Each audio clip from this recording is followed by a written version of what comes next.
What's going on, guys? Today I'm going to be breaking down how I made over $1 million last year. Now, this video isn't to brag, and it's just to show you guys what is actually possible, because 3 years ago I was making zero, and fast forward now, I made over $1 million in profit last year. Now, I'm going to jump over to my computer and show you the screenshots of the exact numbers from all my different sources of income and break down how I was able to do this and what it took for me to do, how I did this, kind of what skills I have, how you guys can go and implement that and do the exact same thing and get the same results that I did. Alright guys, so again, I want to make it very clear, this video is not to be like, look what I did. It's to show you guys what is possible, and I get asked to break this down a lot because not a lot of people will show you this. A lot of the other gurus or people out there won't show you how much they make, won't show you what they make from certain sources and show proof of it. So I'm going to be flashing each result on the screen as I go over them, but first things first, who am I? So my name is Tanner J. Fox. I'm an entrepreneur. I've been doing entrepreneur type stuff for the last 3-4 years. I started when I was in community college, ended up finding different things online, started a business on Amazon, which was my first venture, started with $1,200, all my own money, and grew that over the last couple years, and then in the last 2 years dabbled in different things like doing YouTube and whatnot. But let's talk about what I actually do. So what are my sources of income? So my source of income, the first one is Amazon FBA. This was my first source ever. If you don't know what Amazon FBA is, it's selling on Amazon, and FBA stands for Fulfillment by Amazon. Now, what that means is it's a type of e-commerce. So a lot of you have probably heard of drop shipping. It's not drop shipping, but you're sending your products directly to Amazon. Amazon holds your products, fulfills orders, and sends them out so you never have to touch inventory. I learned that online doing all sorts of research, watching a lot of YouTube videos. I purchased a course on it, and that is how I learned all of the different things of how to sell on Amazon. So that's one of my sources of income, and I'll break down the numbers in a second for you guys. But so Amazon FBA is my first one. The second one is going to be information products. Now, what does that mean? Well, information products can be an ebook, it can be a course, it can be any kind of digital information product. So if I'm teaching someone how to do something, majority of it is going to be courses. That is another source of income. Next is going to be YouTube. YouTube, you do get paid. Ad revenue, different types of ways you can get paid if people pay you to make videos, different types of things. That's another source of income. Another is, which I just started dabbling in, is Shopify. So I do have a Shopify store, have been playing around with that a little bit. That's newer to me. So you guys will see the numbers, they're kind of funny. And another one is going to be affiliate marketing. Now, if you don't know what affiliate marketing is, it's pretty much selling other people's products and getting a commission for it. So let's say you create a certain product and you sell it for $30, and I can bring you a bunch of people to buy a certain product, and you give me $10 every time I bring you someone. So it's getting a commission for getting sales or bringing traffic that buys a certain product for another person. So those are my main sources of income, and I will break those numbers down in 1 second. But first, I want to talk about kind of what it took last year. How much do I work? What's kind of my average schedule? Because I get asked that so much by you guys.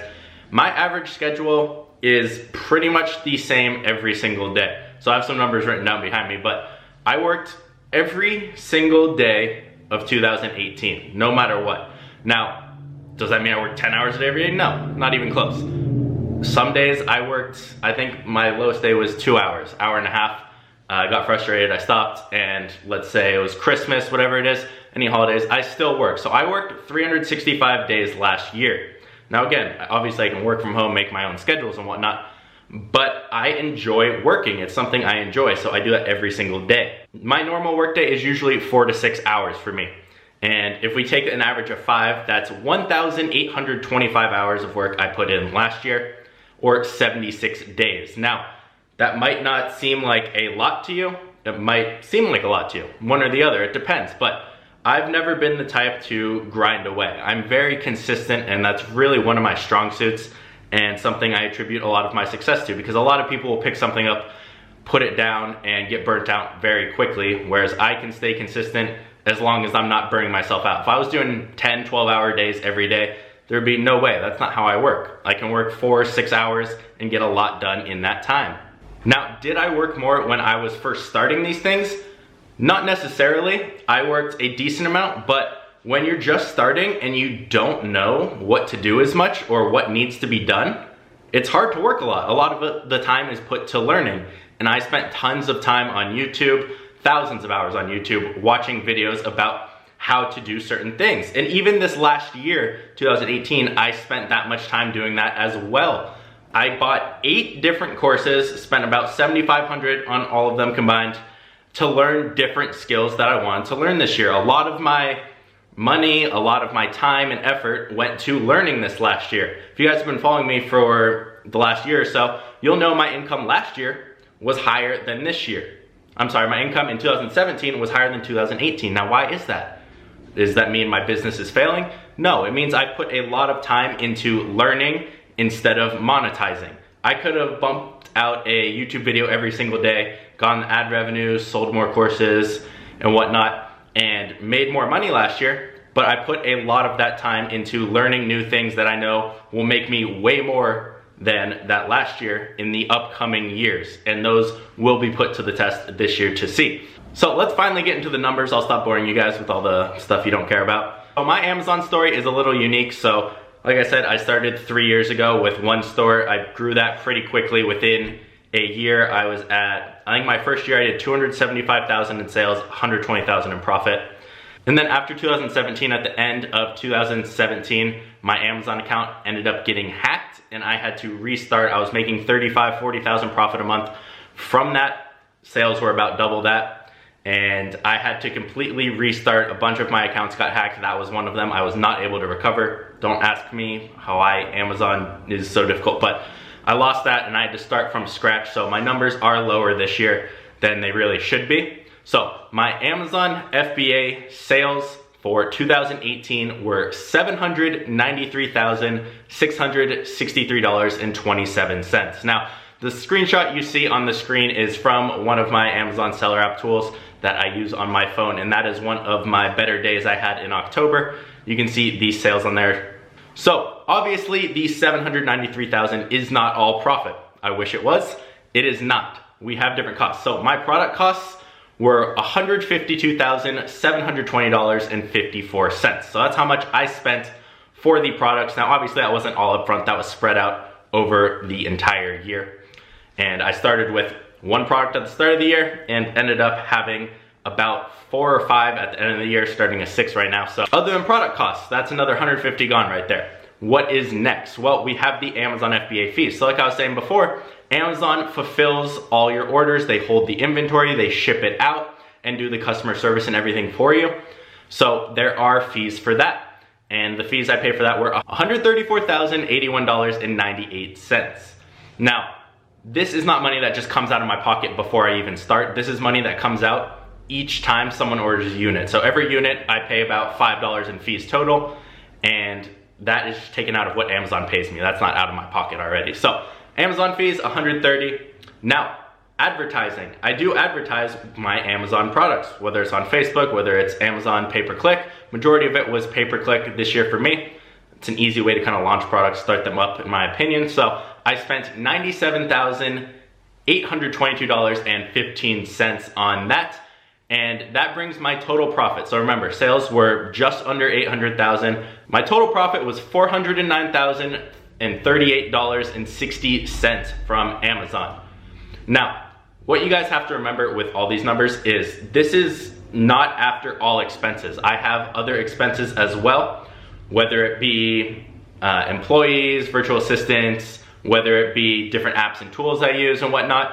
These are just this is just the profit after the sales and the kind of obvious costs, not really my running costs and whatnot, smaller things, but obviously like product costs, Amazon fees, and advertising. So keep in mind, I have about $10,000 a month, every single month, in recurring expenses for my business. Not to mention there will be other random ones every once in a while and whatnot. So that is Amazon FBA. Let's move on to the next one. This next one is kind of controversial.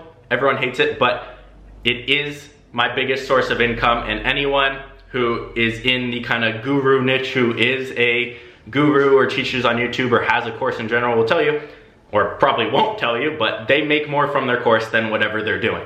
And that's just the nature of how things are.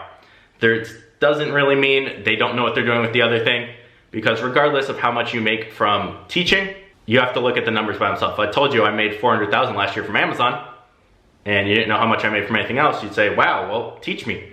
But if I tell you I made $400,000 from Amazon, but then made double that from teaching people how to sell on Amazon, you're gonna be like, wait, that doesn't sound right. But that is the nature. So information products, I'm gonna go over this one. So sales, like I said, the majority of this is from courses. My sales were $1,452,239.02. Now this is from a couple different courses. I have an Amazon one, I have an affiliate marketing one that I kind of took down now, but this is mainly just from my Amazon course, teaching other people how to do this. The 1.4, I have people who are affiliates for me. So like I was explaining before, people who are affiliates get a commission. So I pay them a commission. I also had a partner on some of them that gets a percentage, so that goes into those fees. So of the 1.4 million in sales, $528,584.39 went to affiliates and partners. And I also run ads to it. So run ads to the course to get people in to purchase. So it's a $500 course, it's $497, but it's $497, so I spent $117,780.14 on advertising. This is all through Facebook and Instagram and some Google ads as well. And this was just to get people into the course to start learning how to sell on Amazon. So total profit from information products was $805,874.49. Now let's move on to my failure. My failure, which is Shopify. So Shopify, this was kind of more a fun kind of side business for me. It wasn't anything serious, and it was me kind of just dabbling, playing around with Shopify, testing different things. And I ended up setting up this business, getting everything ready, and I ended up not really doing much with it because of my time. Like I said, it was a fun business. It wasn't gonna make me a ton of money. That wasn't my goal with it. Obviously I wanted to profit as much as possible, but I knew with the niche and whatnot that it wasn't gonna make me $1 million a year. Maybe a couple $100,000, but with this, I set it up and then I had to put it on the back burner because of time. It just wasn't smart for me to put more time into that when I needed to put a lot more time and effort into other things that are gonna make me more money, like Amazon and the information products. So I ended up losing $5,324 even with Shopify last year. And that is including all expenses for Shopify specifically, because I did have a separate business for that. So a loss of $5,000 there. Again, you don't need to spend $5,000 to set it up. I was doing kind of the more advanced, legitimate kind of way and outsourcing a lot. So negative $5,000 on Shopify. Next we have YouTube. So how much do I make from YouTube? So pop it on the screen, $45,426.54. Now, a lot of people will think this number is fake, even though it's a lower number in my opinion, $45,000 a year. Not bad, I'll take it from just YouTube ad revenue. That's just from YouTube running ads before, in between, at the end of my videos. So the more views I get, the more I get paid. Now, how YouTube works is you get paid it's a CPM. So how much, a CPM is pretty much how much you get paid per 1,000 views. Now average on YouTube is normally $3 to $5. Now how is this determined? You gotta think of it from an advertiser perspective. So if there's an advertiser, they wanna advertise on YouTube, how are they gonna target their customers? Let's say I'm gonna sell a supplement that's for fitness. Well, I'm not gonna go run my ad on a comedy channel.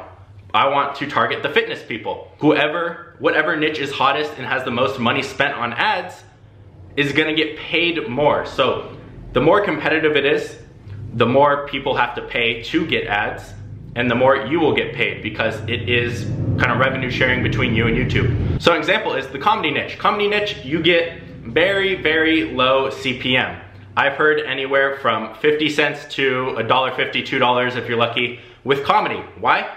No one wants to run ads on Comedy Channel. You can't target that. It's usually younger kids and it's very random. It's not niche specific. Fitness, anywhere from $3 to $6, $7 in there I've heard of.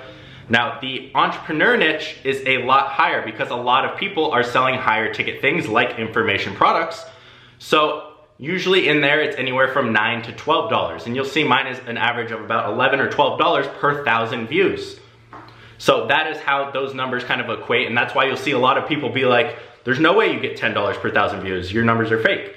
But that is how the niche is. If you look at anyone else's ad revenue, or if they've shown it, you'll see that is very true in this niche. Some videos, I had an Amazon specific video, I get $20 per thousand views. Some videos on different topics, I get $4 or $5. So it really will vary. So that is YouTube, 45,000 from YouTube last year. Next is affiliate marketing. So we went over affiliate marketing already, but what I made from affiliate marketing was $127,306 even last year. Now, affiliate marketing, what am I promoting? Well, there's two different ways I go about promoting. One is just through my YouTube channel, things I actually use. So for example, if I'm showing a video on how to find products on Amazon, and there's a certain tool I use, if I'm an affiliate for that, I can get an affiliate link and put it in my description. Anyone who buys through that link, I get a commission.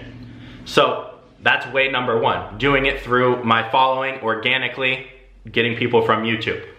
Way number two is running Facebook ads. I will run a Facebook ad to a certain offer. Again, it can be anything. It can be supplements, it can be a software, it can be Shopify dropshipping products, whatever. I get a commission if I bring someone in. So I can run an ad, and if I know how to create a good sales funnel or a landing page and do Facebook ads well, or email marketing, all of that kind of bundled in, you can run ads for affiliate marketing and have them kind of pay you commissions and make it profitable. That's one of the ways you can scale it. Now, the majority of this is just from my YouTube. This is not from running ads. I do have a couple, but like I said, the majority of this, 80% of it, is just from organic YouTube. So 120 with affiliate marketing. And the last thing is going to be consulting, if I do any kind of private coaching and whatnot. So I made $35,500 from that, and I charge about $500 an hour for that. So if you have people doing half an hour, a month complete, that's just from that. I try and not do a lot because I want to spend a lot more time on my businesses, not as much other people's, but it is another good source of income that comes with the entire gig. So